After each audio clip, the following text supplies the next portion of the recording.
أعوذ بالله من الشيطان الرجيم. بسم الله الرحمن الرحيم. إن الله لا يغفر أن يشرك به ويغفر ما دون ذلك لمن يشاء ومن يشرك بالله فقد افترى إثما عظيما. صدق اللہ العظیم. یہ سورۃ النساء کی آیت نمبر 48 ہے، جس میں یہ کہا گیا کہ جو شرک و کفر پر مرے گا اس کی بخشش کی کوئی صورت نہیں. شرک کا معنی ہوتا ہے اللہ تعالی کی ذات اور صفات میں مخلوق کو شریک کرنا. حق تعالی شانہ کی ذات میں اور کمالات میں کوئی بھی شریک نہیں، کوئی بھی ساجی نہیں، کوئی بھی برابر نہیں. یہ معنی ذہن میں رکھنا ضروری ہے. پھر شرک کی کئی صورتیں پائی جاتی ہیں، ان پر بھی توجہ رکھنا ضروری ہے کہ کہیں مجھ سے ایسے لفظ تو نہیں نکل جاتے کہ وہ شرک کی ان قسموں میں آ جائیں. ایک قسم ہے شریک فی العلم. شرک فی العلم، کسی کو اللہ تعالی کے برابر علم میں شریک کرنا. یہ ذہن رکھنا کہ جنات کو ذرے ذرے کی ایک ایک چیز کی معلومات ہیں، اور ان کے ذریعے ہم معلومات حاصل کر سکتے ہیں، اور ان کی بتائی ہوئی باتیں 100% سچی ہیں. یہ بھی اللہ کے علم میں شریک کرنے کی صورت ہے. یا ایسی ہی کسی بزرگ اور پیر کے بارے میں یہ عقیدہ رکھنا کہ اس کو تمام کائنات کے ذرے ذرے کا علم ہے، ہماری ایک ایک حرکت کا اسے پتہ ہے. یہ بھی شرک کی ہی ایک صورت ہے.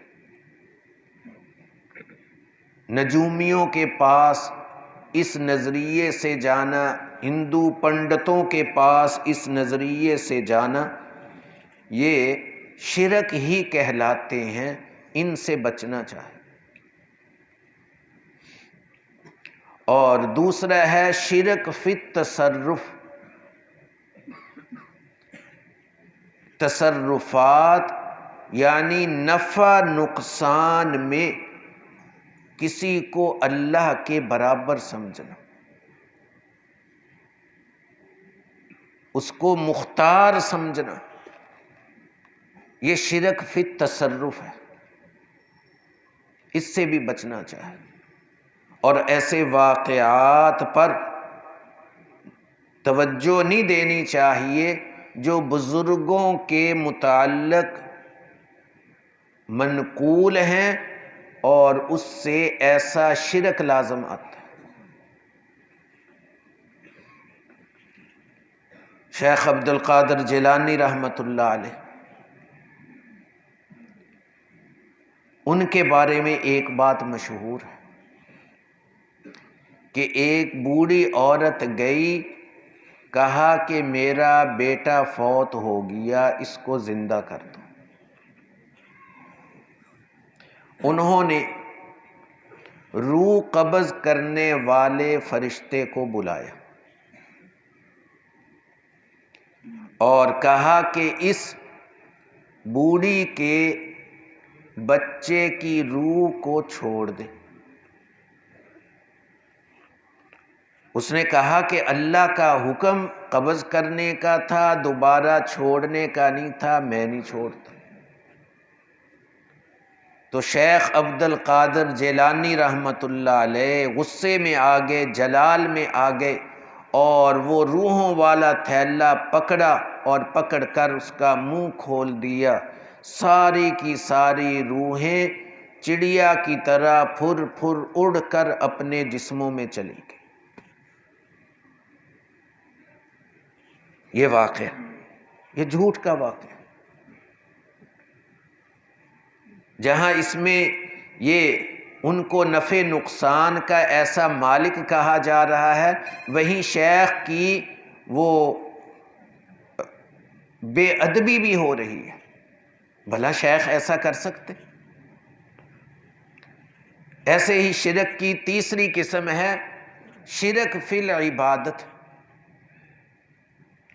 کہ عبادت میں کسی کو شریک کرنا، کسی کے سامنے رکوع کرنا، کسی کو سجدہ کرنا، خواہ وہ تعظیم کے نام سے ہی ہو، عبادت کے نام سے نہ ہو۔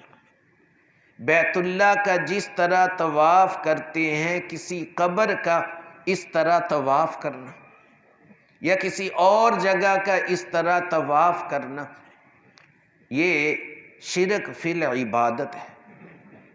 اس سے بھی بچنا چاہیے۔ بہت سارے لوگ اپنے والدین کی محبت میں قبرستان میں جا کر اپنی اماں جان یا ابا جان کے پاؤں کی جانب کھڑے ہو کر اور ان کی قبر کو چومتے ہیں، رکوع کی کیفیت بن جاتی ہے۔ یہ شرک فی العبادت ہے کہ قبر کی جانب رکوع کیا۔ بظاہر تو بڑی یہ عقیدت والی بات ہے، لیکن ہے یہ شرک فی العبادت، اس لیے اس سے بچنا چاہیے۔ ہاں، بہت ہی جی کرے اماں جان کی قبر کو چومنے کا تو اس کے پاس بیٹھ جائے، جو تلاوت کرنا ہے، ذکر اذکار کرنا ہے وہ بھی کرے، اور بیٹھا بیٹھا قبر کو ہاتھ بھی لگا لے، چوم بھی لے۔ تو اس حالت میں رکوع بھی نہیں بنے گا، سجدہ بھی نہیں بنے گا۔ بہت ہی جی چاہے قبر کو بوسہ دینے کا تو ایسا طرز اختیار کرے جس میں رکوع بھی نہ ہو، سجدہ بھی نہ ہو۔ اگر قبر کو اس طرح بوسہ دیا کہ رکوع ہو گیا یا سجدہ ہو گیا تو یہ عبادت ہو جائے گی، یہ شرک فی العبادت ہے۔ تو یہ جو اس قسم کی شرک کی صورتیں ہیں، ان سے بھی بچنا ہے۔ اسی طرح کسی کے نام پر چڑھاوا چڑھانا، ذبح کے وقت اس کا نام لینا، تو یہ بھی شرک فی العبادت ہے۔ اس قسم کے الفاظ سے بھی بچا جائے۔ کہتے ہیں کہ جی یہ میں نے بکرا فلاں بابا جی کے نام پر چھوڑا ہے، یوں نہ کہے، یہ شرک کی صورت بن جاتی ہے۔ نام تو اللہ کا ہے، اللہ کے نام پر۔ ہاں، یوں کہہ دے کہ ہمارے فلاں بابا جی جو ہیں ان کے ایصال ثواب کے لیے اس کو پال رہا، بڑا ہو جائے گا، ذبح کروں گا اور غریبوں کو کھلاؤں گا اور اس کا ایصال ثواب اپنے ان بزرگوں کو کروں گا۔ تو ایسے الفاظ بولنے سے بھی اپنے آپ کو محفوظ رکھنا ہے جن میں شرک کا معنی پایا جاتا ہو۔ یہ تمام کی تمام باتیں اس آیت کے اندر شامل ہیں۔ حق تعالی شانہ ہمیں ان تمام کا خیال رکھنے کی توفیق عطا فرمائے۔